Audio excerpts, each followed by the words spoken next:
I practice occultism and omnism. So I'm a spiritualist that also does work for people. Destiny swap happens in different ways. My name is Yomi. What's yours? My name is Frances Bini J. Frances, tell me something most people won't believe about you.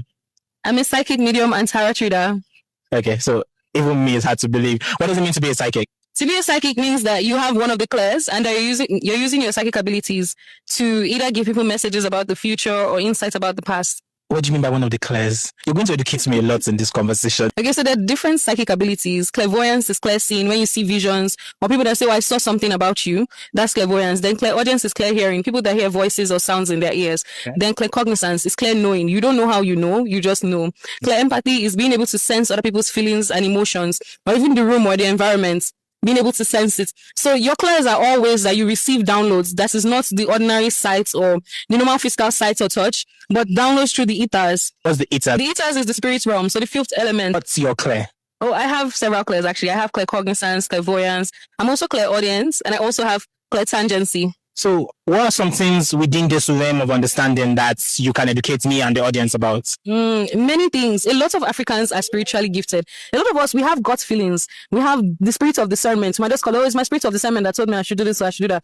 But that's really a psychic ability. The other thing that people don't understand is destiny swapping. Now, destiny swapping happens to mainly chosen ones, people that are destined to have a particular impact in their bloodline or in their lifetime. And when it comes to destiny swapping or being a chosen one, you will notice that you're always going to be surrounded by karmic family members. So karmic friends, karmic family members, people that are here to really bring you out of your shell and push you towards doing what you're destined to do. How will someone know that their destiny was swapped? So a very good example for you to know if you're being destiny swapped with is that you're very passionate about something. You're passionate, you are happy, you always want to put your energy towards a particular outcome. And then you start getting lazy, lackadaisical, you start losing your passion, you go into addictions, obsessions, some of the symptoms, negative energy, bad, evil presence around you, being unlucky, things just turning out for the worst for you. And then you noticing that somebody that could have come into your life, maybe a friend, a sister, a brother, it could even be a family member, a distant relative, is manifesting all the things that you want to manifest, right? Destiny swap happens in different ways. Destiny swap can happen where somebody is also copying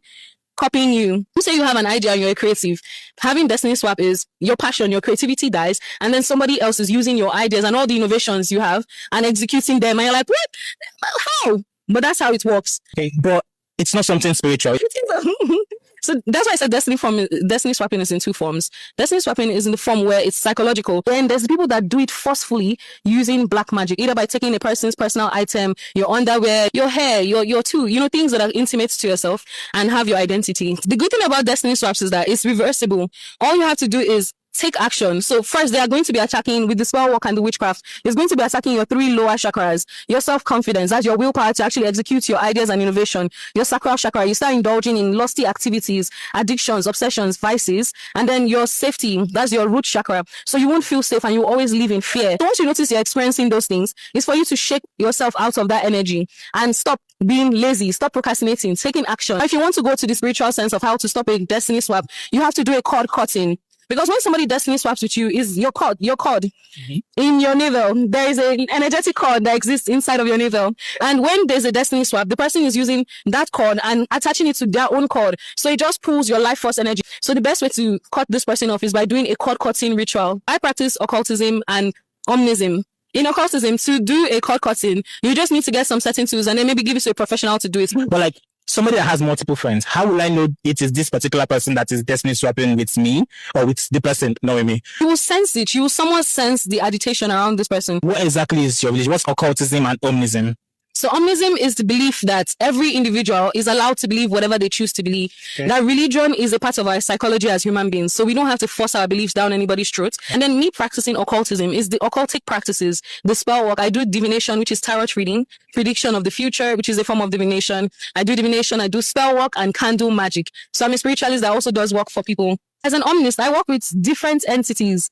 But I mainly work, especially when I'm channeling, I mainly work with high vibrational entities or benevolent spirits of the highest white light. And sometimes protective work, I might work with lower vibrational entities because they are able to provide protection. So as an occultic person, if you don't mind me calling you an occultic person, what's your take on life after death? I subscribe to the Egyptian belief of Ma'at, the principle of Ma'at. I believe that at the end of life, we get to meet Anubis at the gates. And if your heart is as light as a feather, the scale of justice is weighed. If your heart is free of contempt, negativity, wickedness, wickedness, envy, jealousy, your heart is as light as a feather, then you get to enter into the gates of heaven being led by Anubis. But if your heart is low, and if your heart is heavier than the weight of a feather, you get to, reincarnate on the planet.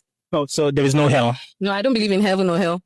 But you just said if your heart is as light as a feather, you enter heaven. What criteria is heaven? Heaven, to me, in this context, in which I put it, is not reincarnating as a low vibrational entity anymore, like maybe a human being or a tree or a plant or a butterfly or a bird. Instead, you reincarnate into this planet as maybe a deity. So someone that wants to get spiritual awakening, what are the first few steps I need to take? Self-discovery. The first step of your spiritual awakening journey is always self-discovery. 3 tools I always recommend: numerology, finding out your life path number, your soul urge number, your soul expression number, using your natal chart, that's astrology, to discover who you really are. Look at your north node, so it gives you a clear sense of direction on what you're supposed to be doing in life. Then you can also tap into your Akashic record, but not everybody has access to that, so you might need to work with a spiritual teacher to help you with your Akashic records. This was a very interesting conversation. Thank you for sharing your story.